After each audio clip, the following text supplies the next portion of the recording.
How is everyone this morning? Happy Mother's Day. Let's get up and sing. Let's get up and sing. Nice colors.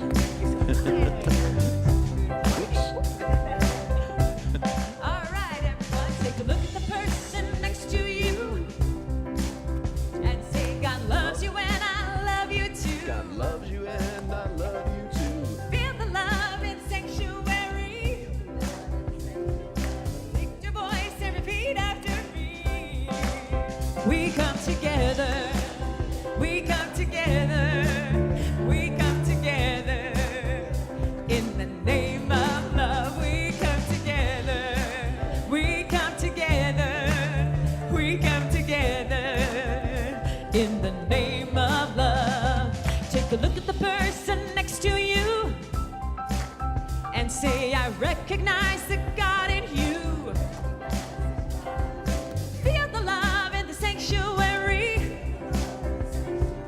Lift your voice and repeat after me. We come together.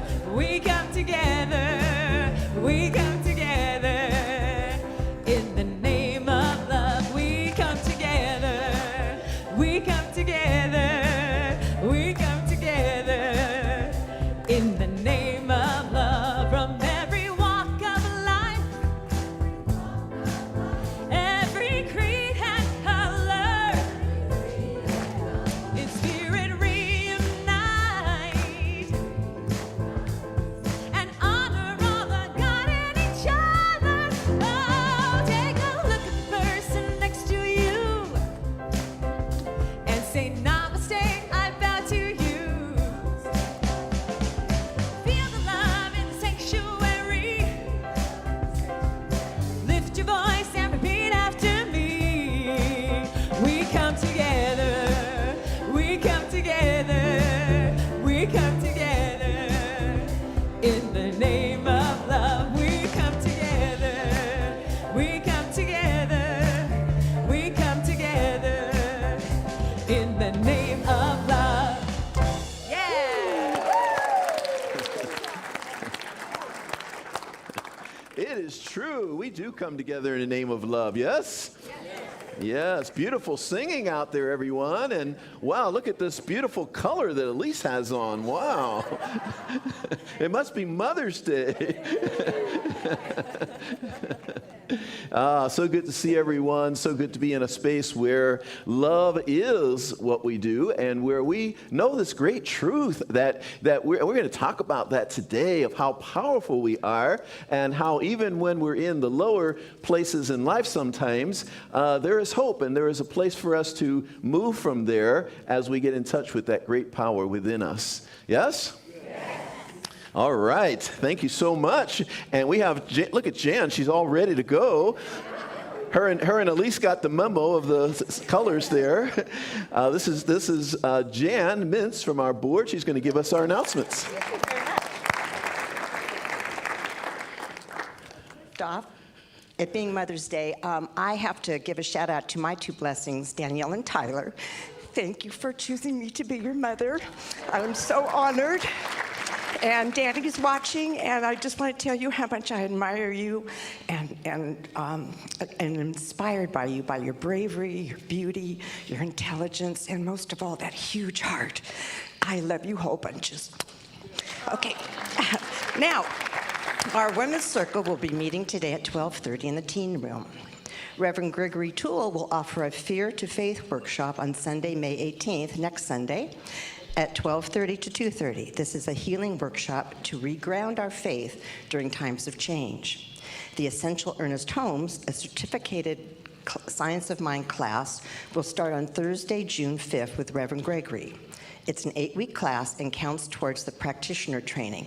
Please see the flyer at the activity table if you're interested. Join us this Friday, May 16th, at our concert and dance party with the Soundscape Orchestra at 6 p.m. We are looking for fun, able-bodied volunteers that can help set up in Richelieu Hall for events. Mainly, it involves setting up chairs and tables. It is sporadic for about an hour at a time, and if you're interested, please sign up at the front desk.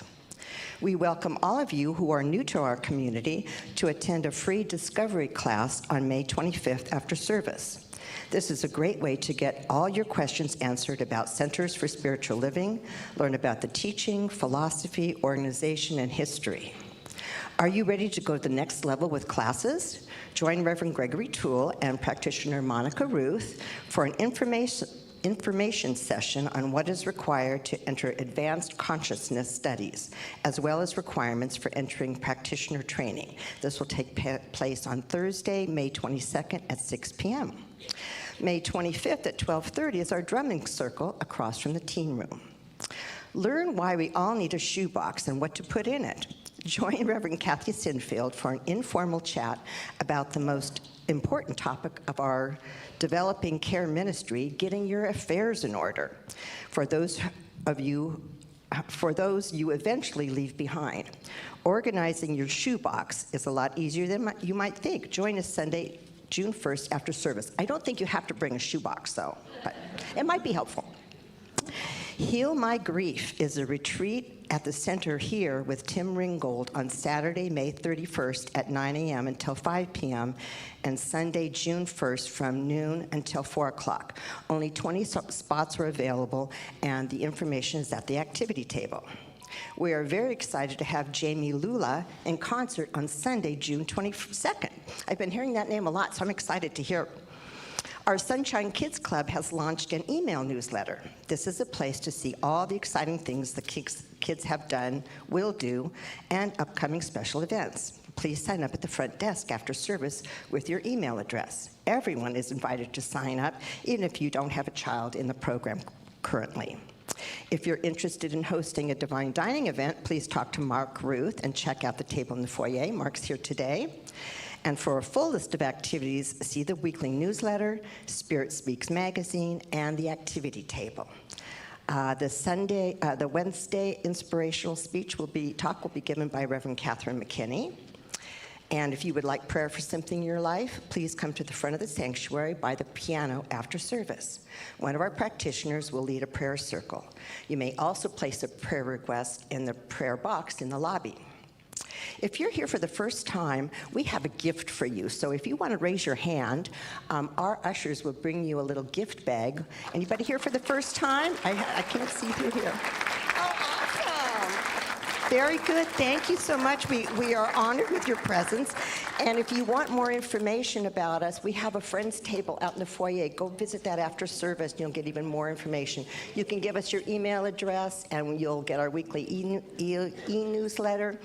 And all that kind of stuff. So thank you so much. Everybody got a bag that wanted one? If you're too shy to raise your hand, you can pick one up after service. All right, and a big thank you to our wonderful volunteers. We appreciate all that you do, and boy, you guys just do so much. Thank you. And now, Elise will help ready us for today's service.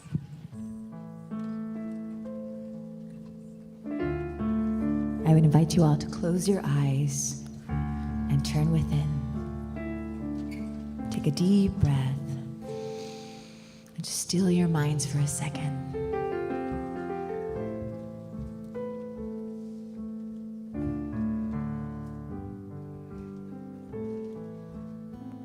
Oh, Mother God, flowing through our hearts, we give thanks for the bread of our lives, for the hands in the earth, and the fruit of your womb. O Mother God, blessed be. O Mother God, blessed be.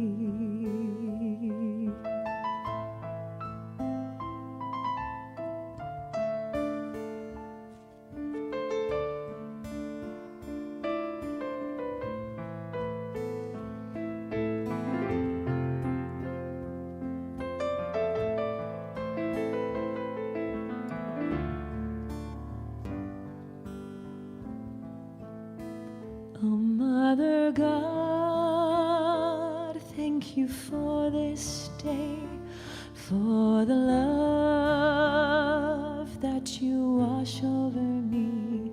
And this joy in my heart I will share with the world. Oh, Mother God, blessed be. Oh, Mother God, blessed be.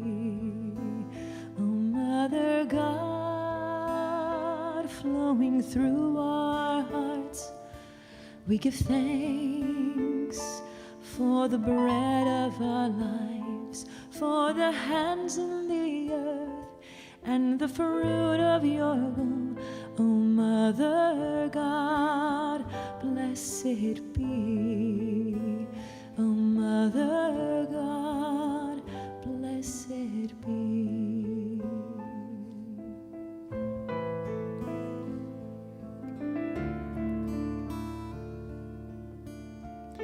Oh, Mother God, blessed be.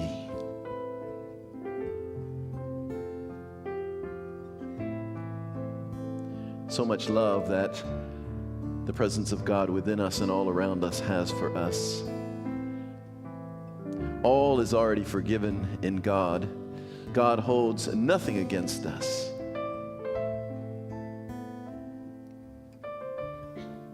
I know that this service today is filled with so much love that anything that seems to be unlike love just yields and gives way.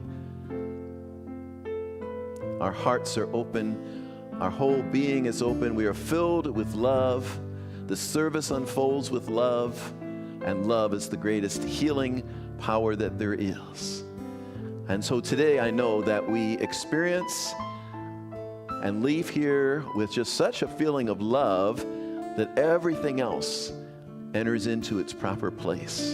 And we see life as it truly is, and all is well. I am so grateful for this truth. I just let it be. We establish it together with the words, and so it is.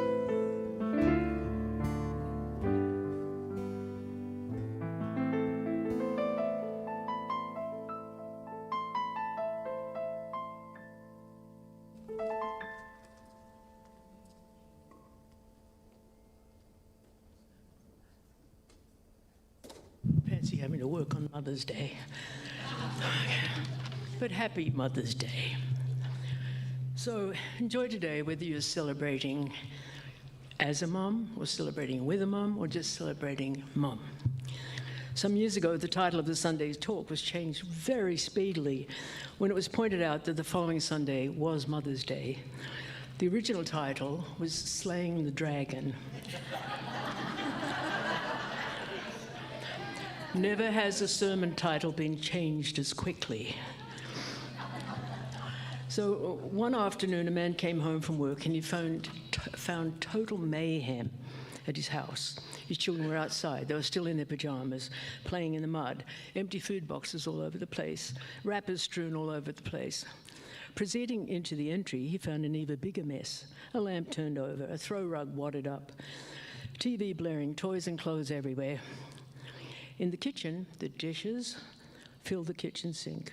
Breakfast food was strewn all over the place. The fridge was open. It was a mess. Concerned that his wife was ill or something had befallen her, he raced up the bedroom to find her. On the way, he saw wet towels, wadded up toilet paper, scummy soaps, and more toys all over the place. In a panic, he found his wife still curled up in bed in her pajamas reading a novel. She looked at him, she smiled and said, "How was your day?"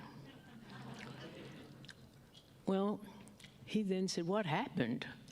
And she said, "Well, you know, every day you come home and I ask you how your day was, and you ask me how my day was. And what did I do all day? Today I didn't do it."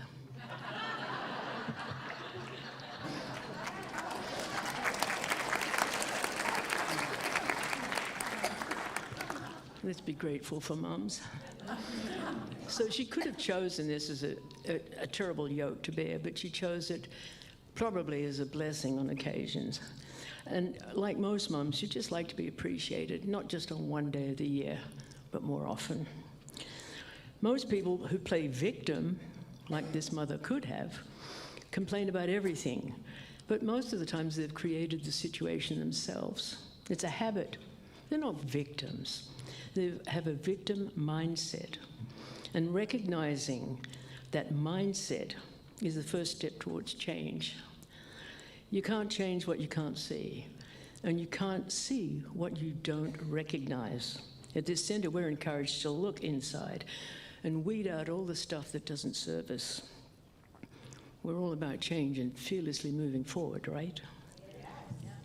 So I saw a little quote that said, some people create their own storms, then they get mad when it rains. So how we perceive and interpret all that happens dictates how we're going to experience life. And when we see all our experiences as a part of life, the good and the not so good, we become more of an adventurer than a victim. Do we still need reminding that it's all about how we see things that determines how much we enjoy this life? Ernest Holmes, our founder, reminded us that we can't get rid of our troubles when we won't let them go. So let's be heroes and not victims in this journey we call life. It's about your mindset, from the moment you wake up till the moment before you go to sleep. Reverend Gregory's given us tools for that, and I just know he's going to give us more tools today. So I'm letting him do it. Thank you. So it is.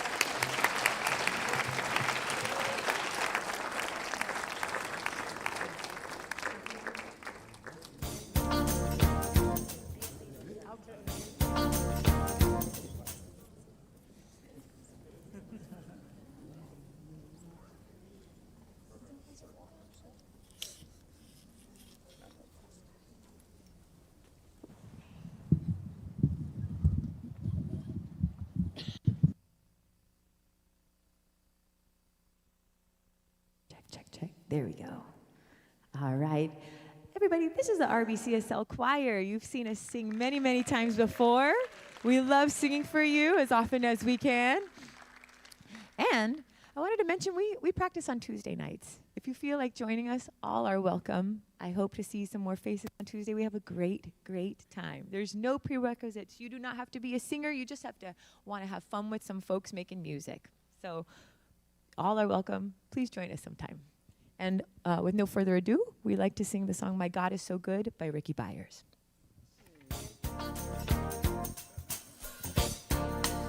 All right, here we go, everyone. Let's have some fun. Well, I got up this morning singing.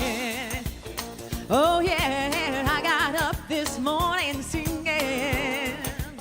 You know that I got up this morning singing. I'm singing, my God is so good to me. Well, I'm feeling deep down in my soul, yeah. That's right, I'm feeling good down in my soul, yeah. That's right, I'm feeling good down in my soul, yeah. Oh, yeah, my God is so good to me. Now, in my time of troubles, I'm singing. That's right, now in my time of troubles, I'm singing. You know that in my time of troubles, I'm singing. Oh, my God is so good to me. And in my time of triumph, I'm singing. You know that in my time of triumph, I'm singing.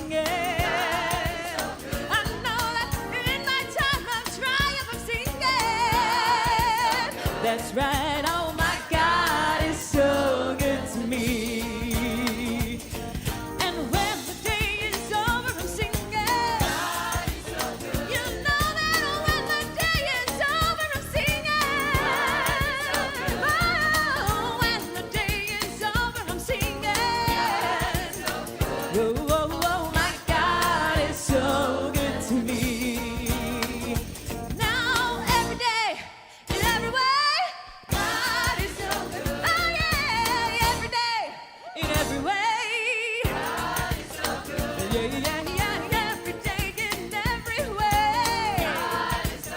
That's right, 'cause my God is so good to me. Oh,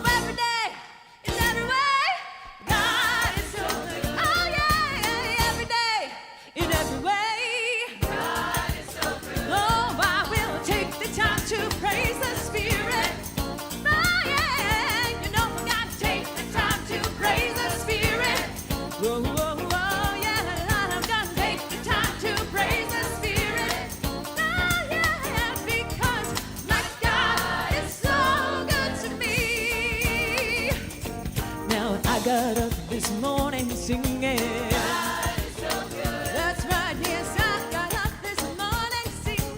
God is so good. Oh yeah, I got up this morning singing. God is so good. What I'm singing is my God is so. My God is so. My God is so good to me.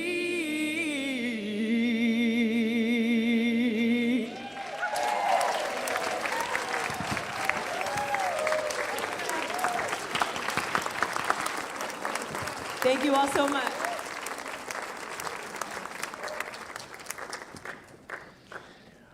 Wow. Thank you so much. Let's give them some more love. Wow. How many of you woke up this morning thinking, my God is so good to me? Yes, this is the beauty of knowing how real this presence is, this power is. It's not out there somewhere. It's right in here, right? It's right in here. How many of you feel that right now? How many of you feel the presence of God right in your own being?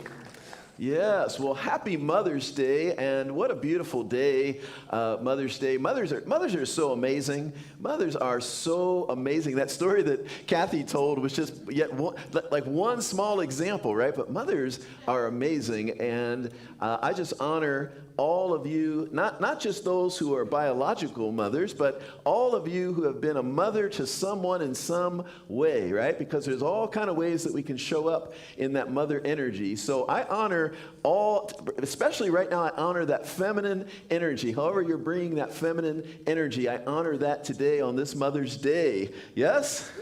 Yes. That feminine energy is so powerful and so beautiful. We wonder why, the masculine energy and the masculine patriarchy, as some have called it at times, have tried to suppress that feminine energy because it is so powerful, right? And we are just now not awakening to it, but we are just now. This is the era. This is the era of women that's coming right here, right now. It really is. I mean, it really is. It really is.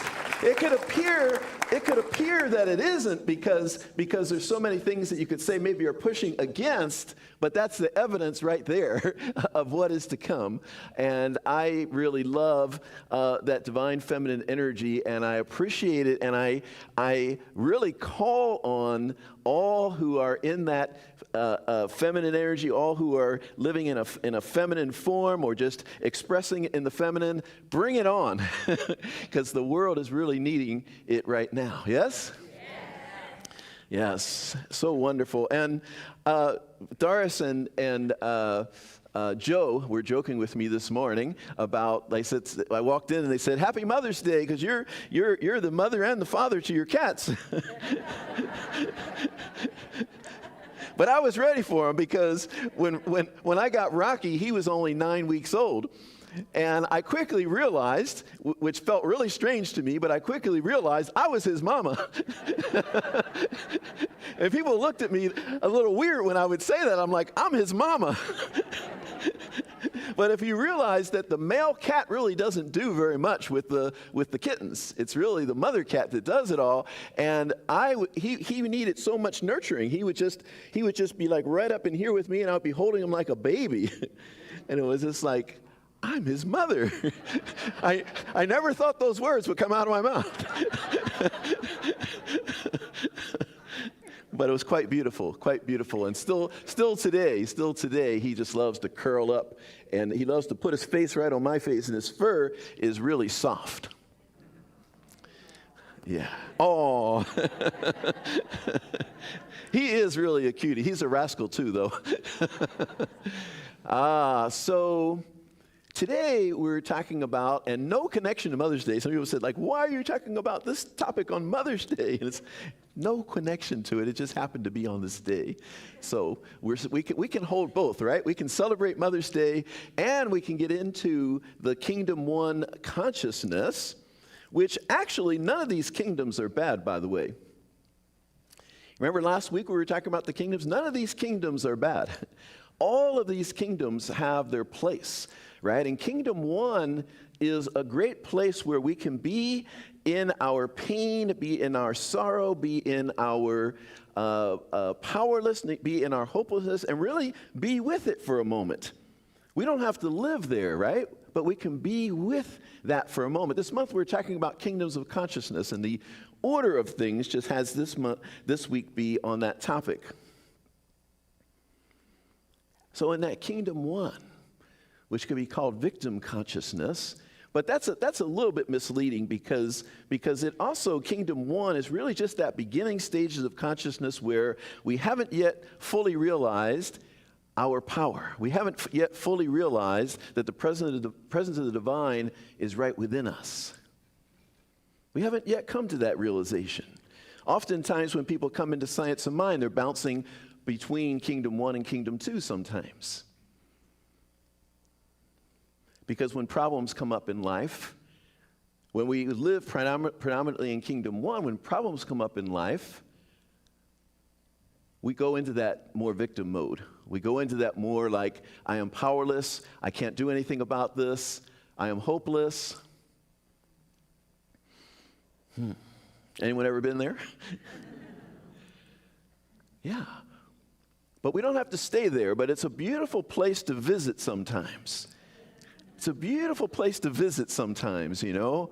Like where, has anyone ever like been brought to their knees? No one's gonna admit it. No. I have.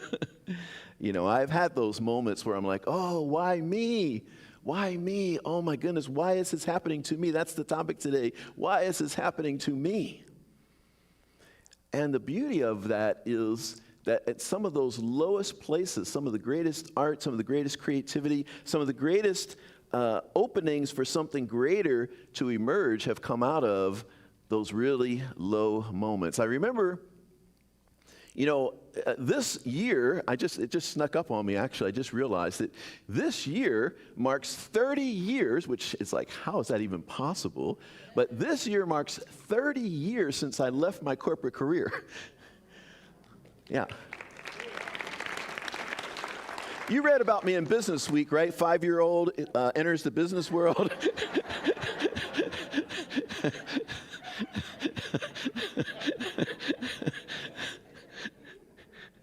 Can't date myself. 30 years ago, I left. It seems like impossible, but it was 30 years ago that I came into Science of Mind, and I had my corporate career, and within 6 months of coming into Science of Mind, I left that career. Yeah, I walked away from that, and I would love to tell you that I just like busted out from that point, and I was just like gangbusters, you know, huge success immediately. But the reality is, you know, I went through a few dark nights of the soul. I went through some low points. I remember this one moment where my car got repossessed. Because I was like, oh, I left that big salary, but now what am I doing? I hadn't gotten that next thing yet, but I knew I needed to do that. I knew I needed to do that. I say, don't try this at home. I don't recommend the path that I did. But it was what I needed to do. And there was one moment where I had this little consulting gig, and since my car had gotten repossessed, I said, well, I'll take the bus. And I took the bus and didn't realize that the bus didn't go all the way to the destination. So there I am with a couple miles still to go on a hot day with a suit on, walking the last couple miles. And after it was all over, because I had to walk back that 2 miles too, and I had to play it off, you know, I'm like, oh yeah, I'm getting ready to go out to my car here.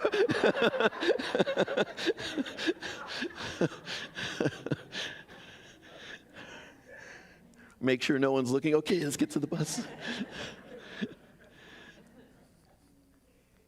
But I had to laugh on that walk home because it was so ridiculous, you know. It was so, that's for me what my saving grace is, my sense of humor when things get really ridiculous like that, right? Where you're just like, what? Because I'm like sweating. I'm like, did I even make any money by the time, like, how much did I make per hour by the time all this happened?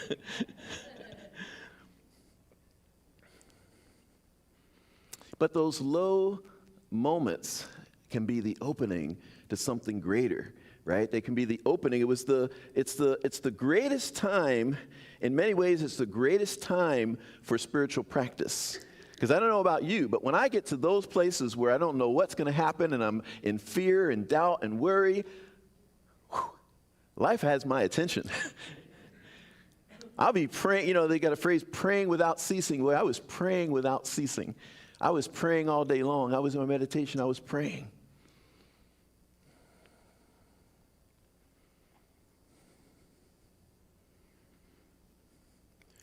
From there, there's a phrase from Lao Tzu of Taoism that you probably have heard, that the journey of 1,000 steps, the journey of 1,000 miles begins with the first step, begins with just one step. And that's where I was in that time where I remember sitting in front of, I had a fireplace in my home, and on the mantle was like my altar, and I had all these things that reminded me of spiritual truth. And there was one day when I was sitting in front of that fireplace and sitting in front of that altar, and I literally felt paralyzed with fear.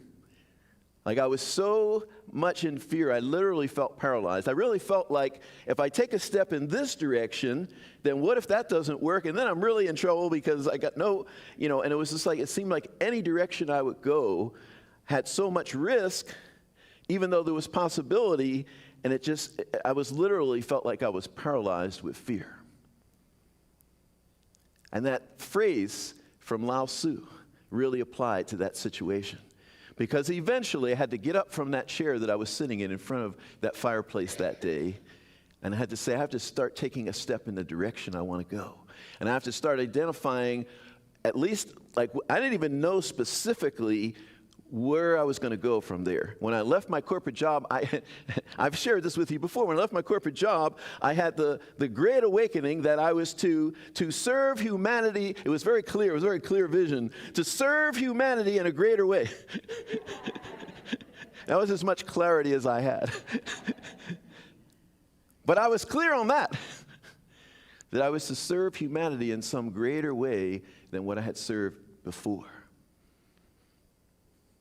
And so I knew that I had to start taking a step, even though I felt so much fear. So I began to identify, like, okay, what are some qualities of what this thing is that I'm going to? I don't know what it is, but what are some qualities of it? And it became my formula for success that I actually shared with many people afterward. It became my formula for success, which was everything that takes me at least in the direction, even if I don't know exactly where I'm going, everything that takes me in the direction of what it is I want, then take a step in that direction. And then take another step in that direction. And say yes to everything that moves me in the direction I want to go, and say no to everything that doesn't move me in that direction. It became a very simple mental model of how I processed life at that time. And so I would be deep in prayer. I would be in my meditation. I would be really getting the divine revelations of what is the next step. I would just sit there until I got clarity on just the next step. Not like the whole vision of where I'm going, just the next step and the next step and the next step.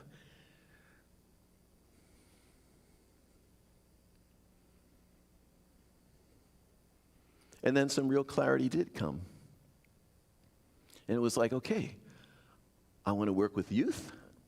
I want to work with something that's global and international in scope, and I want to work with something that's entrepreneurial. I found an ad one day, and it said, all those things. It said, this is a position with all those things. And I called the hiring manager, and I said, we got to talk. And that got me back on my way from there.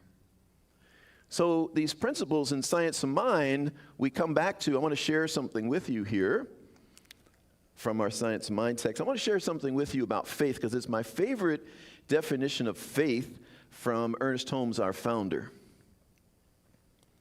He says, faith is a mental attitude which is so convinced of its own idea, which so completely accepts it that any contradiction is unthinkable and impossible. A mental attitude. This is the mental attitude I began to work on in that space of so much fear. I began to work on these principles that we teach that basically say if I can have a mental concept of something, if I can have an inner embodiment of something, if I can become something different, then that different thing that I become will start to manifest outward in my life. And this is what Ernest Holmes is talking about in that quote. This is where life can be so certain. Life can be so certain when we realize that there is this law, and as I begin to embody something different, different begins to manifest in my life. Yes? All right, I want to go. Well, a couple things that I want to do here. First, I want to introduce you to something really fun. It's called conscious wallowing. Just in case you're doing some wallowing, at least you can be doing conscious wallowing, right? And what conscious wallowing is for me is that we're taking the value of Kingdom 1, right? Because Kingdom 1 is where we feel powerless, where we might feel fear, where we might feel doubt, where we might feel angry, we're like angry at life. And the conscious wallowing is like, I'm going to just stay here for about 5 minutes. Like, I'm just going to consciously, intentionally be here. You know, like all your friends, especially in the center here, your friends are going to talk to you. No, you don't have to be there. No, this is where I am right now. Right now, this is where I need to be. And so conscious wallowing is, I've coined that. I've trademarked that, so don't. No. It's an embrace of our pain. It's an embrace of our fear. It's an embrace of our doubts. It's an embrace of all of our feelings that we sometimes don't want to acknowledge and admit, but not for the purpose of staying there. For the purpose of transcending, for the purpose of acknowledging and affirming where we are in that moment, which is really powerful. And then for the purpose to eventually say, okay, now that I've done my conscious wallowing and acknowledgement, now I'm ready to move to the next level. Now I'm ready to move to the next place.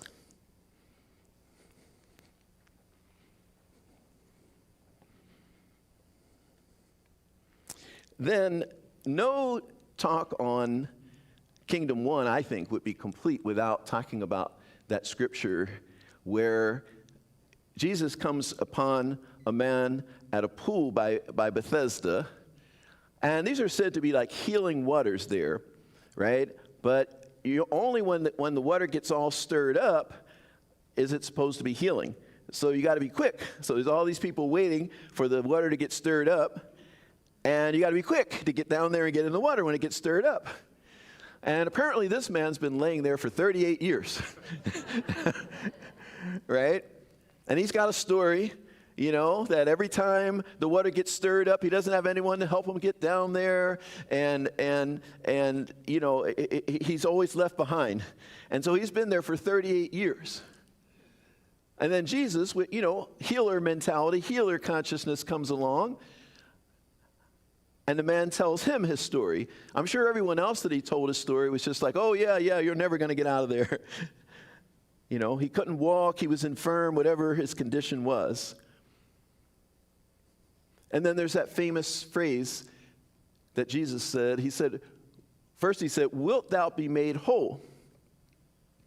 Wilt thou be made whole? And that is based in a principle, because before we can be made whole, we at least have to have some agreement to that. We at least first have to say yes to it. First we have to say, many times when people come to me for counseling and they're saying that they want me to pray for something, I say, are you ready to be well? Are you ready to have this change? Are you ready to have a shift? It's an important question, because sometimes if I don't do that, I realize as I'm praying, I'm fighting with the person sitting there before me. I'm trying to get my prayer through like this wall. So first I got to make sure, do you want to be well? Do you want a change to happen? Do you want something new? Are you ready for the good? Sometimes that question shocks people. They're like, what? Are you ready to be whole? Are you ready to be well? So Jesus created that opening by saying, wilt thou be made whole? And the man said, yes. And then the famous line was, okay, then pick up your bed and walk. Right? In other words, let go of all the excuses. Let go of all the reasons why you've been here all these years and no one will do this and no one will do that. And step into your power. This is the ultimate in moving from kingdom 1 into kingdom 2, where we let go of the idea that I'm powerless. We let go of the stories, all the stories, which can be really compelling, right? They can be really compelling. We can have all the reasons. We call it arguing for your limitations. We can have all the reasons why. Well, you don't know my situation. Someone once told me in a forgiveness workshop, and I was telling her, like, how much we need to forgive, and she said, well, you don't know my sister. But I had the perfect response for her. I said, yes, I do. We all know her sister.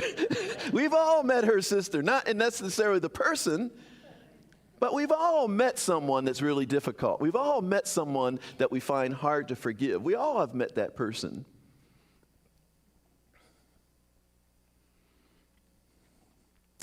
So today we're really talking about, it seems like we're talking about the lower realm of consciousness, but what we're really talking about is where we all find ourselves sometimes.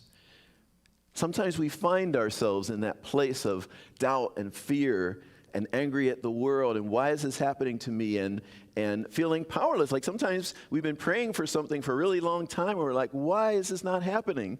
And then sometimes, anyone ever experienced this? Sometimes when you finally say, well, forget it then.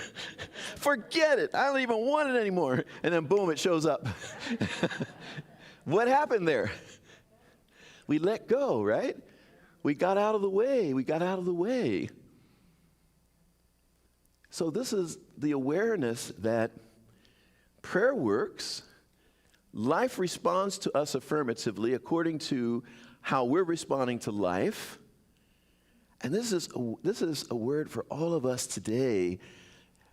In those moments we feel stuck, in those moments we might feel powerless, in those moments we feel like life did something to us or someone did something to us, to take your power back.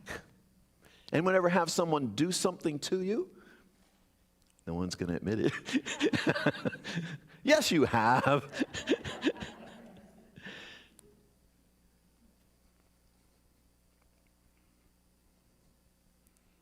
The ultimate of what we can do when someone has done something to us, right? Maybe something not so nice, right? And they maybe did have an impact, a negative impact on our lives. The greatest thing we can do after we feel what we're feeling, release that, forgive that, and then really step into, what do I want to create from here? What do I want to create from here? From this moment forward. One of my favorite quotes in our Science of Mind is principle. Anyone know this one? Principle is not bound. See, we have some practitioners over here. Principle is not bound by precedent. It means it doesn't matter what came before. It doesn't matter what came before. It doesn't matter how many years we never had a good relationship. It doesn't matter how many years we felt like we were not a healthy person. Or it doesn't matter how many years any condition was in our life. The moment we begin to have that shift is the moment that the change starts to happen. So principle doesn't care how many years you've been laying by the pool in Bethesda. It doesn't care. Jesus didn't care. Jesus didn't say, whoa, oh, wait, 38 years? Oh, forget it. Let me go on to the next person. Whoa, you've been there 38 years. You forget it. No, he just said, wilt thou be made whole? wilt thou be made whole? So I ask you today, for whatever condition or situation or thing that seems intractable, seems like, are you ready to let it go? And are you ready to have the good that you want in your life? Yes. Yes. Good. Let's go for it. Thank you so much. Thank you. Thank you all so much. God bless you. We're going to have our choir come up here again, directed by Elise Carver. You were getting down on that last song, Elise. We saw it. We saw it. Thank you to our choir.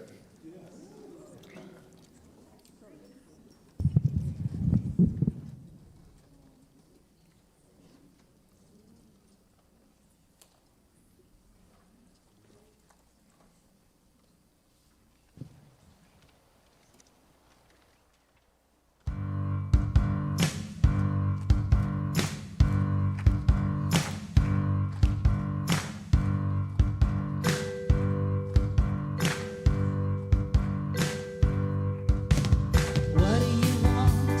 Where do you want to go? You'll get what you want if you act as if you know. It starts with you. Do you believe it? It's all in the way that you choose to see it. When you change the way you look at things, the things you look at change. When you change the way you look at things, the things you look at change.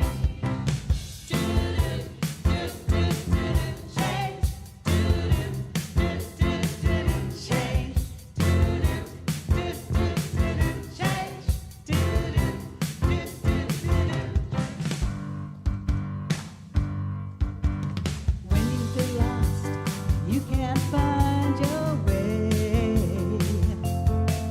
Keep your eyes on the prize, it will materialize. You can't miss, change your perception, leading you to a new direction. When you change the way you look at things, the things you look at change. When you change the way you look at things, the things you look at change.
I'd like to introduce our soloist, Laura Chavez Weintraub. Let's give her some love.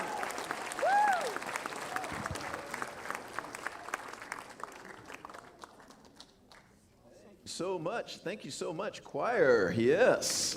Let's give them some more love. Wow. Good job, soloist. I saw Laura in there getting down. Well, we reached our time of conscious giving. Thank you again. We appreciate all of you so much. I appreciate all of you so much, the ways that you support this community. And by the way, before I forget, next Sunday, we got something really cool for the first time ever anywhere on the face of this earth. Dr. Moira Fox and I will give a joint talk next Sunday right here. So, yeah. Dr. Moira right there. Yeah. Stand up, Dr. Moira. Give a wave there. Dr. Moira Fox right here. Yes. We will give a joint talk next week. That is going to be so much fun.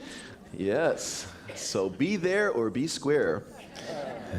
Also, I want to let you know that on the table, right as you come in this entrance out here, there's a table, and on that table are all these handouts from various things that we've used at the service that you could take home and have as your practice. And the latest one is, at the end, we often do a prayer together. We do a call and response. There's a little template there that you could take home where you could do a prayer like that for yourself every day at home. So go check out that table out there at the entrance right over here. There's about 5 things on that table for you to partake of. All right. You don't sound too excited about that.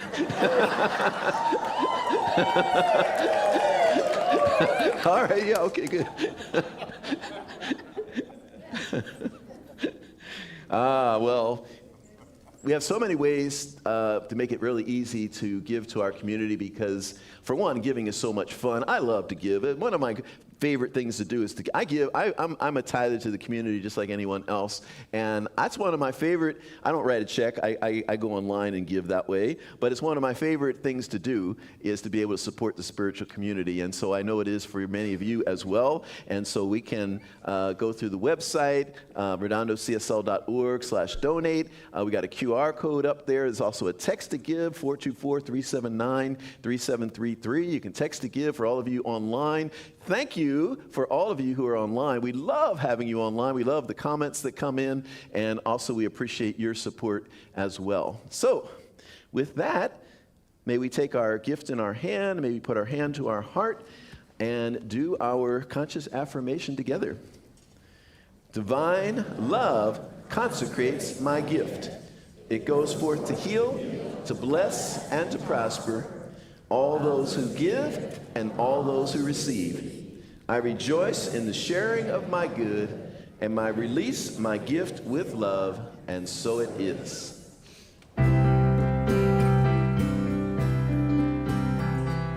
Grateful for the morning, grateful for the sunlight on my face, grateful for the feeling.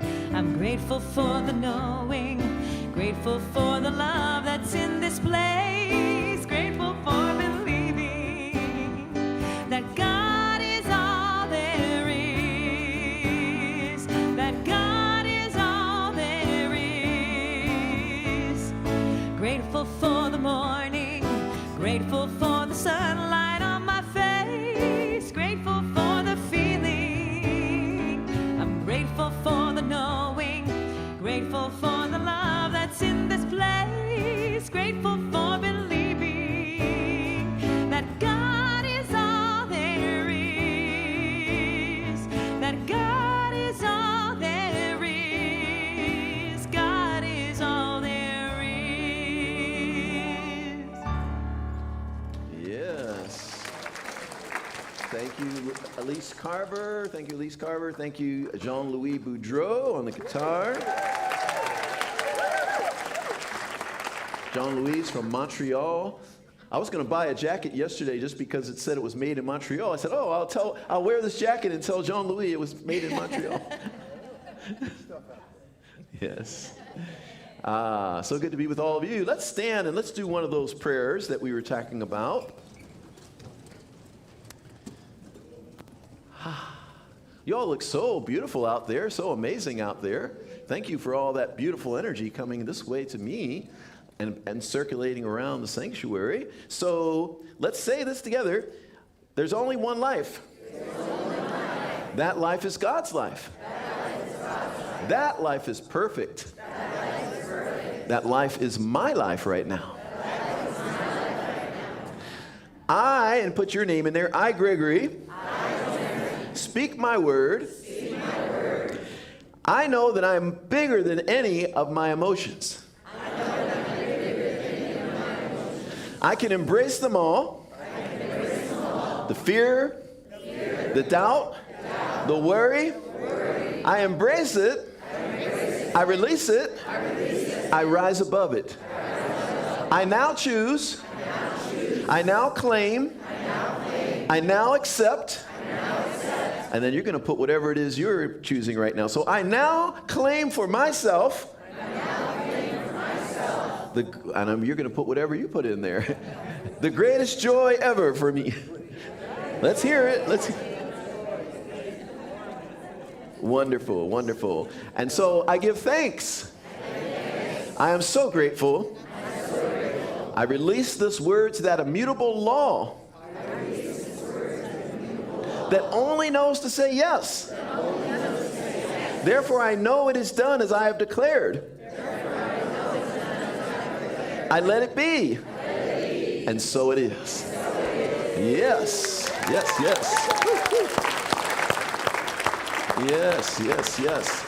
All right, let's join hands if you're comfortable. We're going to sing the peace song. The ministers and practitioners coming up here with me.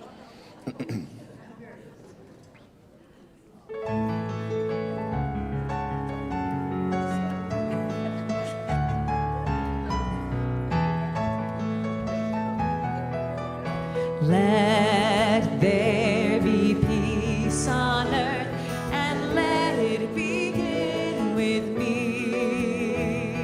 Let there be peace on earth, a peace that was meant to be.